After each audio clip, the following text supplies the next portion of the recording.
vâng lời Phật, những người mà theo đạo Phật, đặt chân lên đường để đi về cảnh giới Phật, thì những vị ấy không sát sanh, thì người ta đem cái phước của người ta mà người ta che chở, đùm bọc, cứu vớt những loài bạc phước.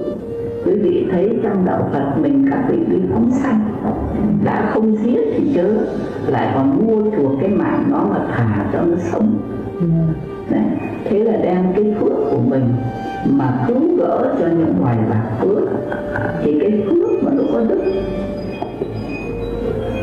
Việt Nam mình các cụ cứ nói hai chữ liền nhau, phước đức. Cái phước mà có đức ấy, thì hưởng cái phước này đến khi thành Phật cũng chưa hết phước. Cứ đời cái phước nó cứ một ngày một thay. Thế cho nên người có trí tuệ không có sát sanh.